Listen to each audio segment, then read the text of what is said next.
Hello students, आज हम लोग इलेक्ट्रिक सेल स्टार्ट करने जा रहे हैं। हम लोगों ने resistance, series combination, parallel combination सबको स्टडी कर लिया। हम लोगों ने पीछे देखा कि करंट क्या होता था, करंट कैसे फ्लो करता था, सभी के बारे में स्टडी किया है। लेकिन करंट बनता कैसे है, कैसे हम किसी भी सर्किट के अंदर करंट को फ्लो कराते हैं, मतलब सोर्स ऑफ करंट क्या हो सकता है, वो स्टडी करने जा रहे हैं। सोर्स ऑफ करंट का मतलब इलेक्ट्रिक सेल। इलेक्ट्रिक सेल आपका एक ऐसा डिवाइस होता है जिसके हेल्प से आप केमिकल एनर्जी को इलेक्ट्रिकल एनर्जी में कन्वर्ट कर सकते हैं। केमिकल एनर्जी को इलेक्ट्रिकल एनर्जी में कन्वर्ट करने के लिए मैंने यहाँ पे एक, मान लीजिए एक इस प्रकार से टब मैंने ले लिया हुआ है। इसमें H2SO4 का कोई लिक्विड भरा हुआ है और इसके अंदर मैंने एक जिंक का प्लेट रखा हुआ है। इस प्रकार से जिंक का एक रॉड अंदर डाल दिया गया है। तो एक चीज़ और, थोड़ा सा आप केमिकल रिएक्शन के बारे में आपको थोड़ा पता होना चाहिए। जैसे अगर आप H2SO4 इसको अगर आप हीट करें, तोड़ना चाहें, तो आप देखते हैं ये 2H प्लस और प्लस SO4 डबल नेगेटिव, इसके इस पार्ट में आपका डिवाइड हो जाता है। मतलब जो आपका हाइड्रोजन होता है वो अलग हो जाता है और SO4 आपका अलग हो जाता है। और अगर हम ZnSO4 को देखें, अगर इसको हीट करेंगे तो ये भी आपका यही होता है कि Zn2 नेगेटिव प्लस ये पॉजिटिव प्लस SO4 2 नेगेटिव, ये इस प्रकार से आपका टूटता है। ये हमने केमिस्ट्री में पढ़ा हुआ है। इसमें ये बोला जाता था कि जो आपका H2SO4 होता है, इसका एनर्जी लेवल काफ़ी हाई होता है as compared to ZnSO4। Energy level H2SO4 का ZnSO4 से ज़्यादा होता है। मतलब जब हम कहीं भी अगर हम ZnSO4 बनाना चाहें और हमारे पास 2H प्लस भी हो, हमारे पास Zn2 पॉजिटिव भी हो, और मैं SO4 डबल नेगेटिव को दोनों के पास लेकर जाऊं, तो चूँकि इसका एनर्जी लेवल काफ़ी हाई होता है और इसका एनर्जी लेवल कम होता है, तो आप ये देखोगे कि जो SO4 होता है वो इसके पास ना जाकर इसके पास चला जाता है और ZnSO4 आपका फॉर्म हो जाता है। मतलब सीधी सी बात है कि कोई भी चीज़ हमेशा higher energy level to lower energy level जाना चाहता है। इसलिए यही चीज़ फंडा हम यहाँ पे यूज़ करते हैं कि जब हम Zn के रॉड को इस H2SO4 के लिक्विड में रखते हैं तो होता क्या है, अगर हम Zn को इसके साथ कंबाइन करना चाहें तो Zn तो आपका इसके साथ रिएक्शन नहीं करेगा, लेकिन Zn2 पॉजिटिव रिएक्शन कर सकता है। मतलब कि ये जो आपका Zn और SO4 ये दोनों तभी मिल पाएंगे जब एक आप Zn आपका 2 पॉजिटिव हो और SO4 2 नेगेटिव हो। तो होता क्या है कि ये जो Zn है, जिंक का जो रॉड होता है, ये अपने अंदर से Zn2 पॉजिटिव बनाने के लिए अपने अंदर से 2 इलेक्ट्रॉन को रिलीज कर देता है। मतलब जब इस Zn प्लेट से 2 इलेक्ट्रॉन बाहर निकलता है, मान लीजिए यहाँ से निकलते निकलते बाहर 2 इलेक्ट्रॉन यहाँ पे पहुँच गया, मतलब जिंक प्लेट का एकदम ऊपरी सिरे पर 2 इलेक्ट्रॉन आपका बाहर निकल जाता है। और जब जिंक प्लेट से 2 इलेक्ट्रॉन बाहर निकलता है तो आपको पता है कि जब हम Zn से 2 इलेक्ट्रॉन बाहर निकालेंगे, मतलब 2 प्लस प्लस, और इससे अगर हम 2 इलेक्ट्रॉन बाहर निकालेंगे तब ये होता है कि अगर हम Zn को थोड़ा गर्म करें तो Zn आपका इस प्रकार से बन जाता है। ये कह सकते हैं कि Zn से जब 2 इलेक्ट्रॉन बाहर निकलता है तो डबल पॉजिटिव आ जाता है। तो जब 2 इलेक्ट्रॉन बाहर निकलता है तो जैसे ही Zn2 पॉजिटिव बनता है, ये जो SO4 है ये आपका निकल करके इसके पास चला जाता है और ये आपका ZnSO4 बन जाता है। तो ZnSO4 ये फॉर्म हो जाता है। अब ऐसा क्यों हो रहा है, मतलब क्यों मैं ये बता रहा हूँ कि ये सभी चीज़ें हो रही हैं। अब देखिए यहाँ पे 2 इलेक्ट्रॉन हमें बाहर निकल गया। अब हमें ये चाहिए कि ये जो 2 इलेक्ट्रॉन है इसके पास हमें पता है नेगेटिव चार्ज है। अब ये जाता किसकी ओर है, इसको जाना चाहिए पॉजिटिव चार्ज की ओर, जहाँ पे पॉजिटिव चार्ज हो। तो इसके लिए हम क्या करते हैं, हम एक कॉपर का प्लेट लेते हैं जो यहाँ पे रखते हैं, और जब कॉपर की प्लेट को रखते हैं यहाँ पे, हम मान लेते हैं कॉपर का प्लेट ये आपका पॉजिटिव प्लेट है, और जब पॉजिटिव प्लेट रखते हैं इसका मतलब ये इलेक्ट्रॉन किसके पास जाना चाहिए, इस कॉपर प्लेट के पास आना चाहिए, लेकिन उड़ के तो आएगा नहीं, क्योंकि हमें पता है इलेक्ट्रॉन को चलने के लिए आपका कंडक्टर की ज़रूरत पड़ती है। तो हम क्या करते हैं, इस इलेक्ट्रॉन को यहाँ तक पहुँचाने के लिए एक वायर यहाँ से कनेक्ट कर लेते हैं।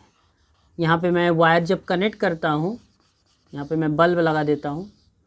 जब वायर को जैसे ही हम कनेक्ट करेंगे तो ये इलेक्ट्रॉन आपका इस प्रकार से होते हुए, इससे होते हुए आपका कॉपर प्लेट की तरफ चला आता है।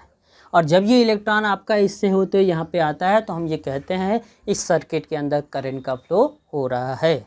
इसका मतलब इस केमिकल के थ्रू इलेक्ट्रॉन आपका यहाँ से यहाँ तक गया। अगर केमिकल ना होता तो इलेक्ट्रॉन आपका नहीं जाता। तो हम ये कहते हैं कि ये केमिकल एनर्जी से आपका किस में बन गया, इलेक्ट्रिकल एनर्जी।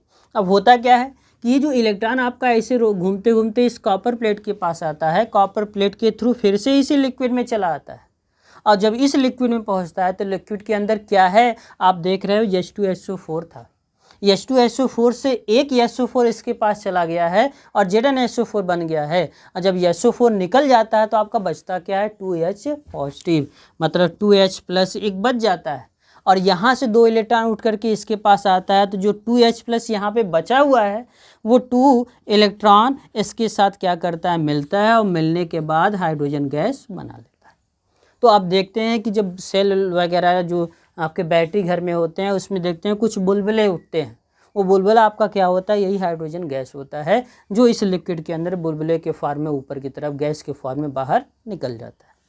ये आपका एक कंपाउंड के लिए होता है H2। ऐसे तो कई सारे आपके हैं और बार बार यही होता है कि आपका SO4 इसके पास जाता है, 2 इलेक्ट्रॉन रिलीज होता है, ये 2 इलेक्ट्रॉन इस सर्किट के थ्रू फिर से आपका इसे लिक्विड में चला आता है। तो आप ये देख रहे हो कि इलेक्ट्रॉन इस प्रकार से क्या करता है, रोटेट करता है। और जब इलेक्ट्रॉन किसी सर्किट के अंदर घूमता है तो बोला जाता है वहाँ पे इलेक्ट्रिक करंट है। तो ये इलेक्ट्रिक करंट जो बन रहा है ये आपका केमिकल एनर्जी से बन रहा है, इसलिए इस डिवाइस को नाम दिया जाता है कि ये डिवाइस आपका केमिकल एनर्जी को इलेक्ट्रिकल एनर्जी में कन्वर्ट करता है, और इस डिवाइस को नाम दिया जाता है इलेक्ट्रिक सेल। अब ये जो इलेक्ट्रिक सेल है इसमें एक चीज़ आपको याद रखना है, फर्स्ट इलेक्ट्रोमोटिव फोर्स।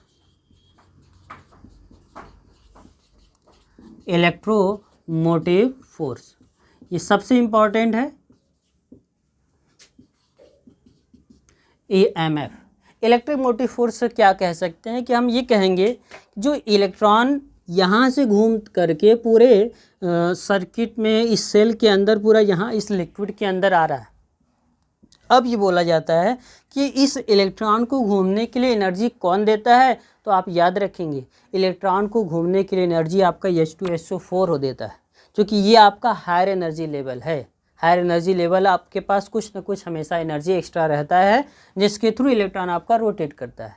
और जब इलेक्ट्रॉन ये पूरा रोटेट कर रहा है तो वो जो एनर्जी है, वो जो आपका प्रेशर है जो इलेक्ट्रॉन को रोटेट करा रहा है, उसी प्रेशर को नाम दिया जाता है electromotive force.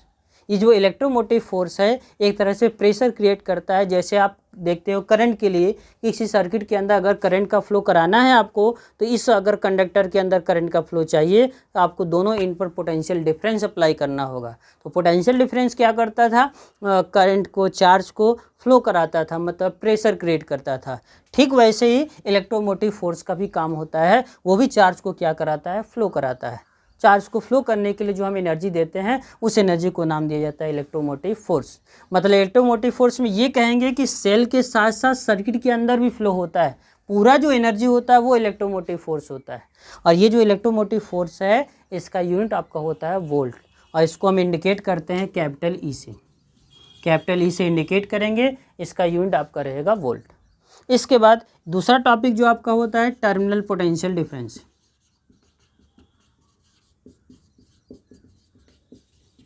Terminal potential difference, terminal potential difference में ये क्या बोला जाएगा, जो सर्किट केवल आपने कनेक्ट किया है, सेल को छोड़िए, सेल में आपके लिक्विड आ जाएंगे, सेल में जिंक प्लेट आ जाएगा, कॉपर प्लेट आ जाएगा, लेकिन सेल के बाहर हमने क्या किया है, सेल के बाहर हमने यहाँ से एक वायर को कनेक्ट किया है। वायर में भी तो करंट जा रहा है। तो जब हम सेल को कनेक्ट करते, सेल से वायर को कनेक्ट करते हैं, तो वायर का जो एंड होता है या सेल के जो एंड होते हैं उनके बीच जो पोटेंशियल डिफरेंस होता है उसी को बोला जाता है टर्मिनल पोटेंशियल डिफरेंस। ये जो आपका होता है इसको बोला जाता है कैथोड, ये आपका होता है एनोड। तो जो कैथोड और एनोड के बीच पोटेंशियल डिफरेंस होता है, जो सेल के प्लेटों के बीच पोटेंशियल डिफरेंस होता है, जो सर्किट एक्सटर्नल सर्किट के बीच पोटेंशियल डिफरेंस होता है, उसको बोला जाता है टर्मिनल पोटेंशियल डिफरेंस। ये केवल आपका सर्किट के बाहर है, मतलब सेल के भीतर नहीं, सेल के बाहर जो सर्किट लगा हुआ है उसका potential difference terminal potential difference. लेकिन सर्किट के साथ साथ सेल दोनों को कंबाइन करके जो पोटेंशियल डिफरेंस आता है उसे बोला जाता है इलेक्ट्रोमोटिव फोर्स। और एक लास्ट चीज आपका आता है इसमें इंटरनल रेजिस्टेंस। इंटरनल रेजिस्टेंस सबसे इंपॉर्टेंट। इंटरनल रेजिस्टेंस आपने पढ़ा हुआ है रेजिस्टेंस के बारे में कि रेजिस्टेंस करता क्या है। रेजिस्टेंस जो चार्ज का फ्लो होता है, करंट का फ्लो होता है, उसको रोकने का प्रयास करता है, कम करने का प्रयास करता है। तो जो इंटरनल रेजिस्टेंस होता है उसको हम बोलते हैं कि resistance of a cell. Cell के भीतर जो रेजिस्टेंस क्रिएट होता है, सेल के अंदर जो रेजिस्टेंस होता है उसे नाम दिया जाता है इंटरनल रेजिस्टेंस। तो सेल के अंदर तो जब हम आते हैं तो हम ये आते हैं H2SO4। ये जो आपका लिक्विड है, इस लिक्विड को नाम दिया जाता है इलेक्ट्रोलाइट। ये जो आपका सेल हो उसके भीतर लिक्विड होता है, लिक्विड को बोला जाता है इलेक्ट्रोलाइट। तो जो इलेक्ट्रॉन होता है यहाँ से घूमते हुए इलेक्ट्रॉन इसके भीतर जब आता है ना, तो लिक्विड के भीतर भी कुछ अपोजिशन होते हैं जो इलेक्ट्रॉन को यहाँ से यहाँ तक पहुँचने से रोकते हैं। तो जो इलेक्ट्रॉन लिक्विड के अंदर चलता है, जो आपका करंट लिक्विड के अंदर फ्लो होता है, उसमें जो अपोजिशन क्रिएट होता है उसे नाम दिया जाता है इंटरनल रेजिस्टेंस। मतलब opposition by the electrolyte is called internal resistance. ये तीन चीज़ें आपको आनी चाहिए, electromotive force, EMF, terminal potential और इंटरनल रेजिस्टेंस। टर्मिनल पोटेंशियल को हम V से इंडिकेट करेंगे, कैपिटल V, और इंटरनल रेजिस्टेंस को हम स्मॉल r से इंडिकेट करेंगे। इसके बाद एक चीज़ और इसमें याद रखें कि हम जब सर्किट के अंदर सेल का सिंबल बनाते हैं, क्लास 10 में हमने सिंबल पढ़ा हुआ है, तो इतना बड़ा सेल तो हम लिखेंगे नहीं। सेल का हम एक नॉर्मल सा सिंबल बनाते हैं। हम ये एक सेल इस प्रकार से एक प्लेट लेते हैं, एक बड़ा प्लेट एक छोटा प्लेट, और इसके साथ एक छोटा सा रेजिस्टेंस इस प्रकार से लिखते हैं।